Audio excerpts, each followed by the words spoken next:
King Edward III of England, and your number one job is to get yourself a wife and some children. Okay. So you can continue on your family. Otherwise, if you run out of heirs, it's game over. You need to keep it on going.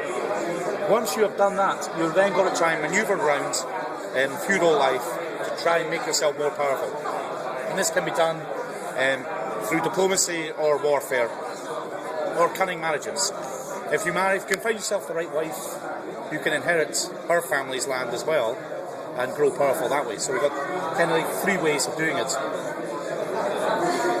So and this being a feudal game, you have underneath kings there are dukes, then there are counts, then there are barons and priests, and this is the kind of like the pyramid that makes up your nation. And how much they like you is a fixed value, and this influences how much men they will send you when it's time to go to war. Vassals who dislike you will send the absolute minimum they can get away with. But if they really love you, they'll send everything to help you, especially if you're fighting on their behalf. So to bear in mind that your power depends not just on yourself, how well you're doing, but how much your people like you. So you're saying that it's a fixed value? There's no way to raise or lower it? Or? Well, no, it's more that in previous Paradox games, like, the relations would change gradually over time. With Crusader Kings, when you got you could have this guy's got 54 vassals. Yeah, it would be a little bit of a hassle. You can sit there and, everyone's fine and happy. Everything's great, so you go off and do something else, and then your realm explodes into revolts, because all these happy people were actually gradually declining in relationship to you. So it makes the game, made the game difficult to manage. So what we've done instead is they like you this much, and they will continue to like you or dislike you that much until something happens. So it makes a whole lot easier to keep an eye on. So basically, it's obvious when they're going to change their relationship with you. Yes, you will get a pop-up going, this guy wants to foster your son and raise him, yes or no. If you go yes, he'll like you more. If you go no, he will dislike you more. These kind of things happen, So it's very clear, and this allows you to shape the relationships, because it makes it easier to then keep an eye on how your country is doing. And then the second part of this is plots. All characters want something. And if they want it enough, and if they dislike you enough, they will then start plotting against you.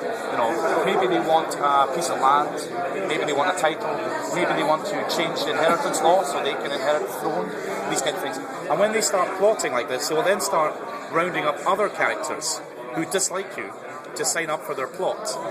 And eventually they'll come to you and either make a demand, you must do this, and if you say no, it's rebellion, and then they'll rise up and revolt. But you also have a spy master and an intrigue value, and they spend their time uncovering plots. So you can then start, you've got plots starting to form, and one of these guys, he's the weak link, so you can figure, I can buy this guy off by giving him, a title or something.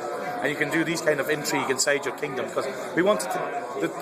The fun part of Crusader Kings was the characters and their unpredictability. And so we're trying to make them more alive and more... a lot of what characters did in original Crusader Kings was driven through random events. Things would happen, event pops up, guy's dead, doesn't like you, rebels, whatever. So they're trying to make it more logical that, these characters, they're not just, random events. They're people, they have desires, they like you, they dislike you.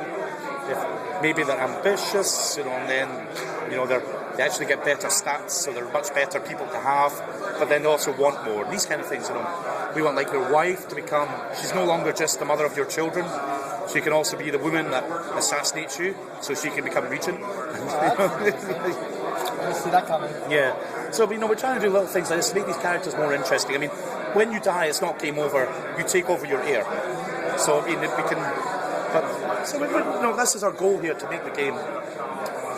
What about alliances? Do you have multiple alliances in this one? Yes, you can have alliances, and we're kind of trying to work in a concept of family, that your son-in-law is like a form of alliance. Right.